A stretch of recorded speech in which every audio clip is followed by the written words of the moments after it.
We're talking with the Red Cross this morning about a major blood disease impacting Utahns and people really across the world. Sickle cell disease is a disorder in which the body doesn't have enough healthy red blood cells to carry oxygen throughout the body. Patients need regular blood transfusions, but sometimes there just isn't enough blood available for them.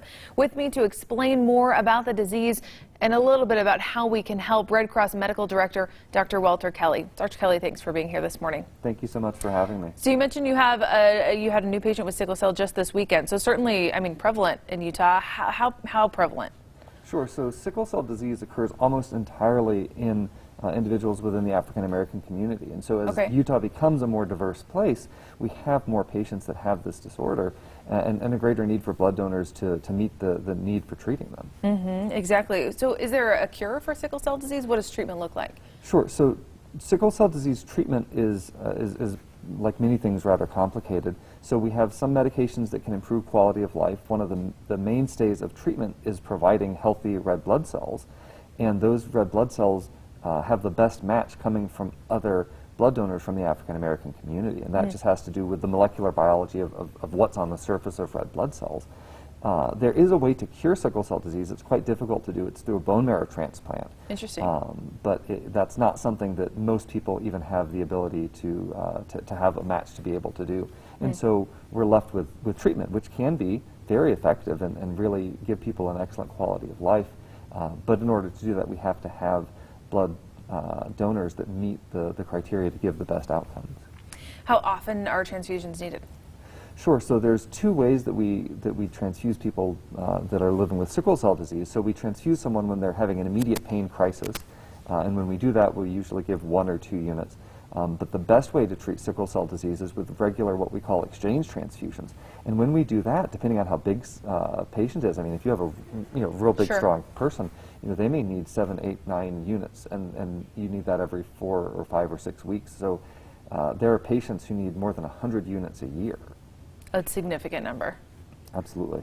How can you spot sickle cell disease? What are the symptoms that somebody should be looking for? Sure. So sickle cell disease is diagnosed when children are still relatively young. What happens is people have these horrible pain crises. So their red blood cells actually, normally your red blood cells are very flexible and they get through the tiniest little capillaries at the tips of your fingers and in your lungs. But when people have sickle cell disease, when people are living with sickle cell disease, their red blood cells they sickle. They literally get pointy and they can't get through. And so they have these really painful crises, and that can harm their bones, it can harm their lungs, their heart, and people actually will have strokes even at very young ages. Wow. So yes, it's a horrible disease. It really it impacts people's lives and unfortunately causes death. And you mentioned this affects predominantly the African American community, and blood from the African American community is most suitable to treat for transfusions. Absolutely. So amazingly, individuals in the African American community actually have over half of those individuals have type O blood. Oh, wow. So just in general, having a more diverse blood donor pool provides for the greater good for all patients. But specifically for people with sickle cell disease, there are a lot of other structures on the surface of red blood cells that the immune system can recognize. And so when those structures are the most similar, there's the least likelihood for that kind of immune response that can cause other harm. Fascinating. I'm sure the history and science behind that, we could go on for a while. I'm curious about it now. I'm going to have to go and look it up. But we only have a couple of seconds left. What's the action call here? What do you want people to do?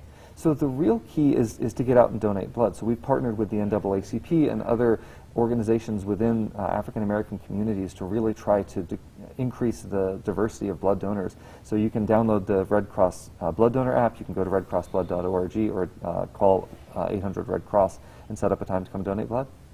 We all need to do it. It's something we can all be doing. Dr. Kelly from the Utah Red Cross, thank you so much for being here this morning. We appreciate your time. We'll make sure to have all of those links on our website as well, abc4.com/GMU.